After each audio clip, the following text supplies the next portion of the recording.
Bonjour, aujourd'hui nous sommes dans le bois de Boulogne à Paris et c'est pas la découverte des dames du bois de Boulogne qu'on va partir, c'est la découverte des plantes sauvages comestibles et ça on va le faire en compagnie de François Couplan. Bonjour François. Bonjour Loïc. Alors donc il y a des plantes comestibles sauvages qui se mangent dans le bois de Boulogne. Oui, absolument, oui. J'ai bien exploré ce bois qui fait partie de mon patrimoine. J'ai découvert une centaine de plantes que je peux ramasser et déguster, que tout le monde peut. Super, partons ensemble à cette découverte. Ouais.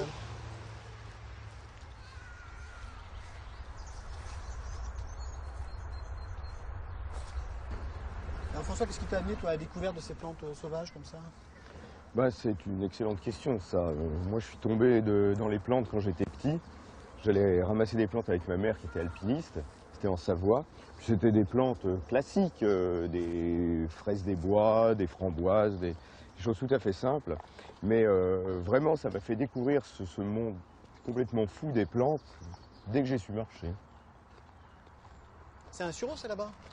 Oui, absolument, ouais. Sureau en fleurs. Magnifique corymbe d'ailleurs. C'est très beau ça. Et corymbe donc Ouais. c'est... Corymbe, c'est une inflorescence plate où les pédoncules, c'est-à-dire la queue des fleurs, ne viennent pas toutes au même endroit, ne partent pas toutes du même point, quoi. Ça donne une belle inflorescence toute plate. Ouais. Ça sent très bon en plus. Ah Parce que ouais, les plantes, super, ça s'approche ouais. par tous les sens. Hein. Ouais. Le toucher, l'odorat, le goût, et justement, puisque ça sent bon, c'est une odeur un peu musquée. Hein. Et ça se On va- mange?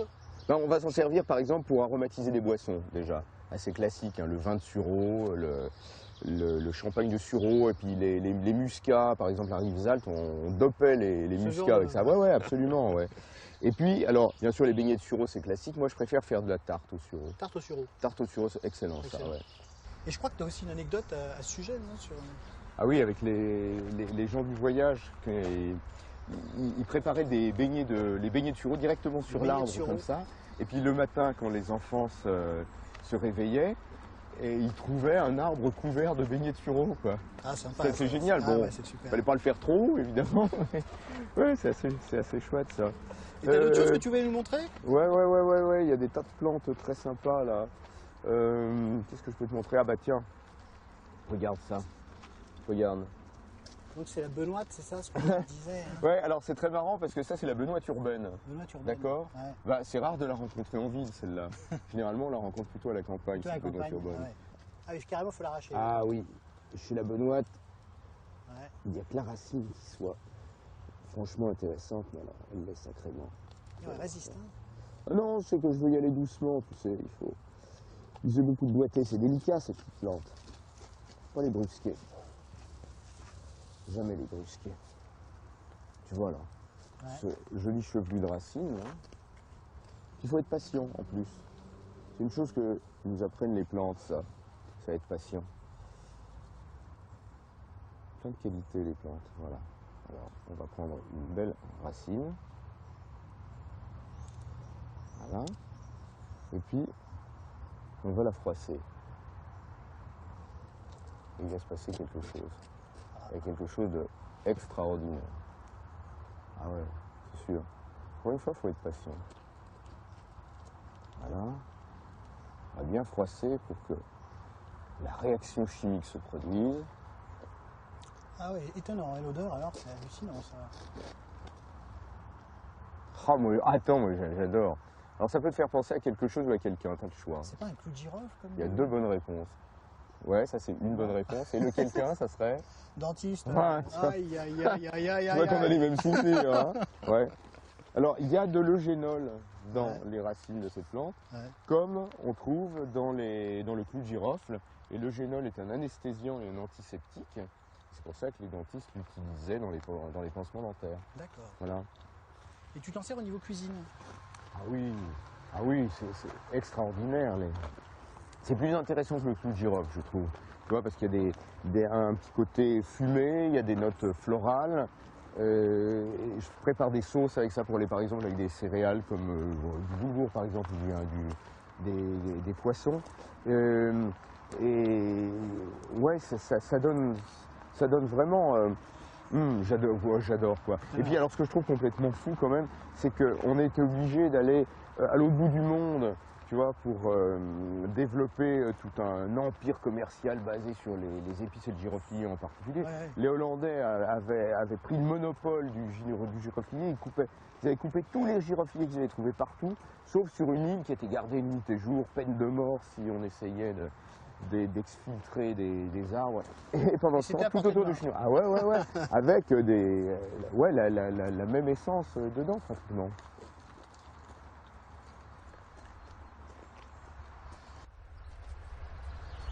Tiens, regarde cette merveilleuse culture végétale là, hein, cette étoile, la bardane. Elle est magnifique. D'accord, ouais. Elle est belle, hein. Ouais, splendide. Alors ça c'est extraordinaire parce que ici c'est une mauvaise herbe, au Japon c'est un légume. Dans tout l'Extrême-Orient, on cultive cette plante pour la On racine. la mange, d'accord. Ouais, on la mange. Et alors, moi je la mange aussi, mais pas tellement la racine. Ce que je trouve absolument extraordinaire, ce que je trouve bien meilleur, tu vas voir, c'est ça.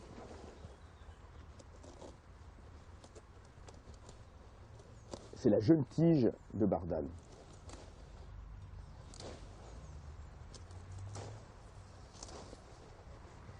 Cette partie, la moelle, quoi, la partie interne, toute tendre, toute blanche,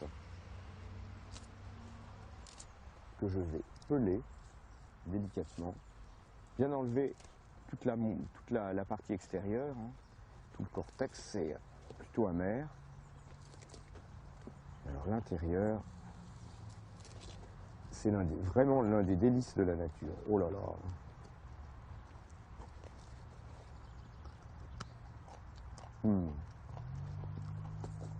C'est bien. Tu le manges cru. Ah ouais, je mange cru tel quel comme ça.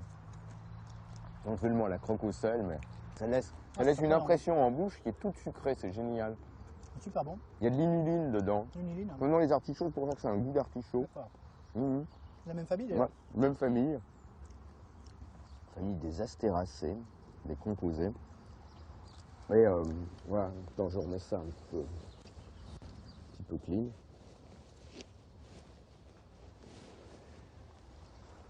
Alors Ça, c'est étonnant. Hein. Ah ouais, c'est... Ce qui est étonnant surtout, c'est qu'on ne connaisse pas ça. Ouais. Comment est-ce que ça fait qu'on ne connaît pas quelque chose d'aussi bon que ça? On passe par là? Ouais, volontiers, ouais. Tiens, ouais, hein, on l'a vu tous les deux. Hein. D'accord. La douce amère. Ouais, la douce amère. Alors, je fais partie de cette famille des solanacées où on trouve pommes de terre, piments, poivrons et aubergines et tomates. Hein. Donc, moyen. Méfiance, hein. Ouais, méfiance. Il y en a qui sont comestibles, il y en a qui sont franchement toxiques. Ouais. Celle-ci, ce qui est toxique, ce sont les fruits. Ça va donner des fruits rouges qui contiennent des saponines. Et ça, c'est pas génial. Donc voilà, il faudrait quand même pas croire, évidemment, en se promenant avec moi, par exemple, que tout peut se manger. Quoi. Non, non, faire attention. pas. Hein, ah, il faut discriminer, c'est sûr. D'accord.